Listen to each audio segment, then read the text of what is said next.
మీ love story చెప్తారా నాకు? Family గ్యాదరింగ్కి ఒక టైంలో మేము వెళ్ళాం. చూస్తే ఈ అబ్బాయి బాగున్నారు. మీకన్నా బాగున్నాడా? నాకు ఆ టైంలో అంటే ఏంటి నాకంటే బాగున్నాడు అనిపించింది. ఇది ఫస్ట్ చూడగానే అనిపించింది అలా.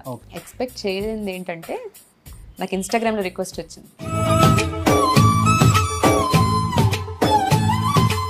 కలిసి అప్పుడు నేనే నాకు నువ్వు అంటే ఇష్టం అని ప్రపోజ్ చేశా. నేనే ధైర్యంగా చెప్పుకుంటున్నా.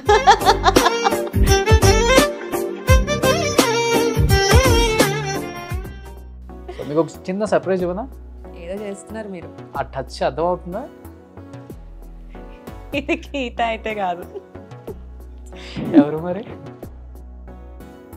మా ఆయన.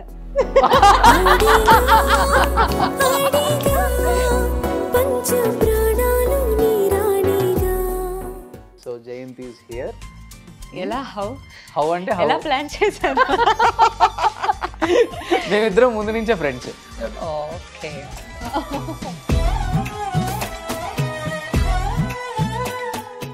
హాయ్ శృతి గారు. హలో అండి. ఎలా ఉన్నారు? సూపర్. ఎలా ఉంటారు గీత గారు అండ్ నందు మీ హస్బెండ్? ఎలా రిలేటివ్స్ ఎలా మీకు ఇల్లు? అంటే అది ఒక లాంగ్ స్టోరీ అనమాట. అంటే మా హస్బెండ్కి నందు అన్నయ్య అవుతారనమాట. ఓకే. సో అలా ఒక చిన్న ఫ్యామిలీ గ్యాదరింగ్లో నేను మా హస్బెండ్ చూడడం జరిగింది. యా, మీ లవ్ స్టోరీ చెప్తారా నాకు? యా, సో అంటే మాకు గీత అండ్ నందు నాకు చిన్నప్పటి నుంచి తెలుసు కాబట్టి సో వాళ్ళ ఫ్యామిలీ గ్యాదరింగ్కి ఒక టైంలో మేము వెళ్ళినప్పుడు తను కూడా అక్కడ ఉన్నాడనమాట మా హస్బెండ్. సో వాళ్ళిద్దరిది కూడా లవ్ మ్యారేజే కదా? నందుది అండ్ గీతది. అవును. సో చూస్తే ఈ అబ్బాయి బాగున్నారు. మీకన్నా బాగున్నాడా? అంటే నాకు ఆ టైంలో అంటే ఏంటి నాకంటే బాగున్నాడు అనిపించింది. సో యా, ఏదో అట్రాక్షన్ ఉంది ఈ అబ్బాయి దాంట్లో. అంటే నేను పక్కన మా అక్క ఉంది. మా అక్క ఉండి ఏంటి ఓవరాక్షన్ చేస్తున్నా చూస్తున్నావు ఏంటి అంటుంది మా అక్క. అంటే అబ్బాయి బాగున్నాడు అక్క అన్న. సరే ఫస్ట్ చూడగానే అనిపించింది అలా. అంటే డెస్టినీ ఎటు వెళ్తుందో తెలియదు కదండి మనకి. సో అబ్బాయి దగ్గరికి వెళ్ళింది అనమాట. సో అలా అనుకున్నా, చూసుకొని సర్లే ఓకే ఎవరోలే అనుకున్నాను ఆ టైంలో. తర్వాత నేను ఎక్స్పెక్ట్ చేయలేనిది ఏంటంటే నాకు ఇన్స్టాగ్రామ్లో రిక్వెస్ట్ వచ్చింది. ఓకే. అబ్బాయి దగ్గర నుంచి. చూస్తే గీత, నందు వాళ్ళ కజిన్స్ అందరూ ఉన్నారు. ఓకే. ఓహో ఈ అబ్బాయి ఆ అబ్బాయి అనుకున్నాను. ఓకే. అనుకుని ఓకే మాట్లాడదాంలే ఎప్పుడైనా చూసింది మీరు, రిక్వెస్ట్ పెట్టింది ఆ అబ్బాయి. అంటే ఆ అబ్బాయి కూడా చూసాడనేగా అర్థం. Okay okay. అది. సో అలా కొన్ని రోజులు అయిన తర్వాత ఏదో స్టోరీకి రిప్లై ఇచ్చాను. ఇచ్చి అలా అలా కాన్వర్జేషన్ నడిచింది. కొన్ని రోజులకి నేనే ప్రపోజ్ చేశాను. ఓకే. ఇన్స్టాగ్రామ్లోనే? కాదండి, తర్వాత మళ్ళీ కలిసి అప్పుడు నేనే నాకు నువ్వు అంటే ఇష్టం అని ప్రపోజ్ చేశా. నేనే ధైర్యంగా చెప్పుకుంటున్నా. గీతకి చెప్పలేదు ఫస్ట్? గీతకి కానీ నందుకు కానీ? అంటే ఫస్ట్ తను అడిగి తన ఫీలింగ్ ఏంటో తెలుసుకున్నాకే కదా అందరికీ చెప్తాం అని చెప్పేసి తర్వాత వాళ్ళకి చెప్పాం. మా అక్కకి చెప్పా, వాళ్ళకి చెప్పా. వాళ్ళు షాక్ అయ్యారు. హే అదేంటి అంటే రాంగ్ డిసిషన్ వద్దన్నారు. లేదండి అలా అనలేదు. వాళ్ళు చాలా హ్యాపీ ఫీల్ అయ్యారు. ఓ వావ్ అసలు ఎక్స్పెక్ట్ చేయలేదు అది ఇది అని చాలా హ్యాపీ ఫీల్ అయ్యారు. తర్వాత ఇంకా పెద్దవాళ్ళకి చెప్పడం అన్నీ ఇంకా టక ఎంగేజ్మెంట్ అయిపోయింది, పెళ్ళి అయిపోయింది, అన్నీ అయిపోయాయి. గీత ఆల్రెడీ సింగింగ్ కెరీర్ కాబట్టి మీ ఇద్దరు ఒకే ఫీల్డ్లో ఉన్నారు కాబట్టి బిఫోర్ నుంచి మీ ఇద్దరు ఫ్రెండ్స్? మే ఇద్దరం చిన్నప్పటి నుంచి మా ఫ్యామిలీలో కూడా తను బాగా తెలుసు చిన్నప్పటి నుంచి. సో వాళ్ళిద్దరి లవ్ మ్యారేజ్ అండ్ మీది కూడా లవ్ మ్యారేజ్. పేరేంటి? జయంత్. ఏం చేస్తుంటారు తను? Is into acting actually. Okay. And so మీకు ఒక చిన్న సర్ప్రైజ్ ఇవ్వనా? ఒకసారి కళ్ళు మూసుకుంటారా? ఎందుకండి? గో సింగర్ వస్తున్నారు. గీత వస్తుంది? అవును. నిజంగా. ఓకే. ఒకసారి కళ్ళు మూసుకోండి. మీ లెఫ్ట్ హ్యాండ్ ఇలా కొంచెం పక్కకు పెట్టండి. నా లెఫ్ట్ హ్యాండ్. ఏదో చేస్తున్నారు మీరు. ఆ టచ్ అర్థమవుతుందా? ఇది గీత అయితే కాదు. ఎవరు మరి? మా ఆయన.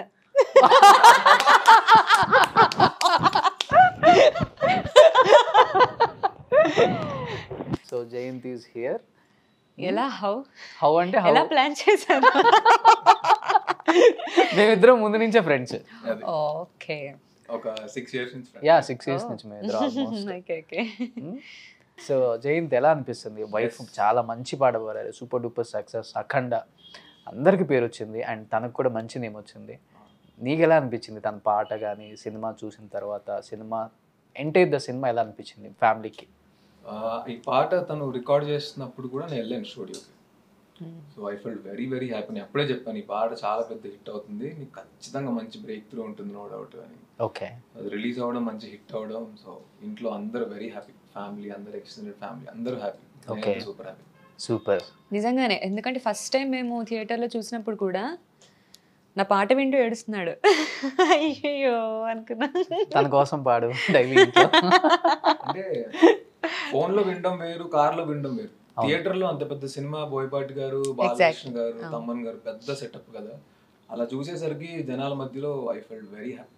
ఓకే, అందులో వైఫ్ కాబట్టి ఇంకా ఉంటుంది కాబట్టి ఇంకా ఆబ్వియస్. ఆడవాళ్ళకి ఎలా ఫీలింగ్స్ ఉండవు, మగవాళ్ళకి ఉంటాయి అమ్మా. మాకున్నా మేము మనసులో దాచుకుంటాం. అబ్బాబా ఆడవాళ్ళు మీకు జోహార్లు, గొప్ప వాళ్ళమ్మా. సో ఇంకేంటి శృతి, అంటే లైఫ్లో అచీవ్ అవ్వాలంటే చాలా టైం పడుతుంది ప్రతి ఒక్కరికి. ఒక్కొక్కరికి ఒక్కొక్క టైంలో ఒక మైల్ స్టోన్ అనేది అలా మీ పేరు బయటకు వచ్చేలాగా చేస్తుంది. అది అఖండ అని చెప్పుకోవచ్చు ఈరోజు. ఇంకేంటి, ఎలాంటి సాంగ్స్ పాడాలని ఇప్పుడే కెరీర్ ది బెస్ట్గా స్టార్ట్ అయిందని చెప్పుకోవచ్చు మీది కూడా. అవునండి, అవును నిజంగానే. అంటే చిన్నప్పటి నుంచి కూడా అంటే ఈ మ్యూజిక్ ఇందులో ఉన్నా కూడా అఖండ సాంగ్ అనేది నాకు ఏంటంటే కంప్లీట్గా మారిపోయింది అనమాట. అంటే ముందు పాడిన పాటలకు కూడా చాలా మంచి అప్లాస్ వచ్చింది, కెరీర్లో మంచి మంచి పాటలు వచ్చాయి. కానీ ఈ పర్టికులర్ సాంగ్ ఏంటి అంటే నాకు ఎక్స్పెక్ట్ చేయలేదండి నేను. దాని తర్వాత నేను చాలా పాటలు పాడాను, అంటే అవి ఇంకా రిలీజ్ అవ్వలేదు.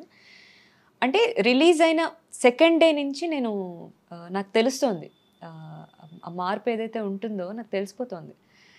ఓకే, ఇంత ఇంత హిట్ అయింది ఏంటి, ఇంత నేనే ఎక్స్పెక్ట్ చేయలేదు అసలు. Okay, cool, relax. Shruti, so జయంతికి షూటింగ్ ఉంది అనుకుంటా, మనం కంటిన్యూ చేద్దాం. తప్పకుండా. ఈ సర్ప్రైజ్ కోసం ఏమన్నా ఉంటుందా ఇప్పుడు? మళ్ళీ మిస్ అయ్యి వెళ్ళిపోతున్నాం ఏమన్నా? అదే ఏవో ఉంటాయి కదా. ఓ సూపర్. ఎందుకండి అప్పుడే పంపించేస్తున్నారు పాపం, బాధగా ఉంది.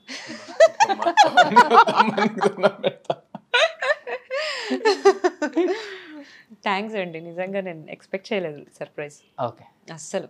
ఏమన్నా ఉంటుందా? ఇంకేముండదు, ఏముండదా? షూట్ బాగా చేసుకున్నాను. చాలా చాలా thank you. It's my pleasure. It's a good memory for us actually. Yeah, నిజంగా. Thank you Jayanth, thank you so much for coming. Thank you so much. Thank you. And Balu గారితో మీకున్న అటాచ్మెంట్ చాలా పెద్దది. అవునండి. నేను ఇన్స్టాగ్రామ్లో చూశాను, బాలు గారి పోస్టులు చాలా ఎప్పుడు పెడుతూ ఉంటారు. ఏంటి ఆయన అంటే అంత? అంటే ఆ రోజు సార్కి కోవిడ్ రావడం ఇవంతా, అంటే వచ్చేస్తారు బయటికి ఏదో రకంగా. అంటే మధ్యలో మనకి ఒక పోస్ట్ కూడా సార్ స్వయంగా ఆయనే వీడియో తీసుకొని పెట్టారు. అంటే ధైర్యంగా ఉన్నాము, వచ్చేస్తారు సార్, మళ్ళీ యథావిధిగా ప్రోగ్రామ్స్ చేస్తారు, పాడతారు. కానీ రాను రాను చరణ్ అన్న ఎస్పి చరణ్ గారి పోస్ట్ చూసినప్పుడు కూడా అప్పుడు భయం వేసిందండి. సంథింగ్ ఏదో అవుతుంది ఏంటి అని. ఇంకా అప్పటి నుంచి నేను చాలా డల్ అయిపోయానండి. అంటే ఏదో వెలితి, ఏదో అవుతుంది, ఏంటి దేవుడా ప్లీజ్ మళ్ళీ మాకు ఇచ్చే మా బాలుగారిని ప్లీజ్ అనిపించింది. అంటే అప్పటికి నా పెళ్ళయి ఒక 3 months చూస్తున్నాము, ప్రతిరోజు న్యూస్ చూస్తున్నాము, బాలుగారి హెల్త్ అప్డేట్స్ అన్నీ చూస్తున్నాను. నాకు అదే టైంలో నాకు కొంచెం క్రిటికల్ అయింది సార్ హెల్త్ అన్న తర్వాత నుంచి ఇంకా నేను డౌన్ అయిపోయానండి కంప్లీట్గా. ఎప్పుడైతే ఆ రోజు వచ్చిందో నేను ఒక 1 వీక్ దాకా నేను కోలుకోలేకపోయాను. 1 వీక్ ఇప్పటికీ కూడా సార్ వాయిస్ వింటుంటే కంట్లో నీళ్ళు తిరుతాయి. అది నా పక్క నుండి మా హస్బెండే చూస్తూ ఉంటారనమాట. యా సో ఏదన్నా ఆయన పాటలో ఆయన డెడికేట్ చేయాలంటే ఏం సాంగ్ పాడతారు? చాలా ఉన్నాయి, కానీ నాకు పర్సనల్గా ఇష్టమైన సాంగ్ అంటే ప్రేమ లేదని ప్రేమించరాదని, ప్రేమ లేదని ప్రేమించరాదని, సాక్ష్యమే నీవని నన్ను నేను చాటని, ఓ ప్రియా జోహారులు, ప్రేమ లేదని ప్రేమించరాదని, సాక్ష్యమే నీవని నన్ను నేను చాటని, ఓ ప్రియా జోహారులు, ప్రేమ లేదని ప్రేమించరాదని. సూపర్. Thank you. ఆయన పాటల రూపంలో ఆయన ఎప్పుడు మన చుట్టూనే ఉంటారు. యా ఎస్, సింగర్స్ అంటే అందరికి కూడా ఆయన ఒక బాగా రోజు ఇష్టం. అంటూ లేదు ఆయన వాయిస్ లేకుండా అని లేదండి. స్టిల్ ఇప్పటికీ మీరు కార్లో ఎఫ్ఎం పెట్టుకుంటే ఆయన సాంగ్ ఏదో ఒక స్టేషన్లో ఉంటుంది. మనతోనే ఉన్నారు ఈ విధంగా ఆయన అని అనిపిస్తుంది. Thank you so much. Thank you. And ఈ అవకాశం ఇచ్చినందుకు కూడా మీకు కూడా thanks. Thank you. Thank you.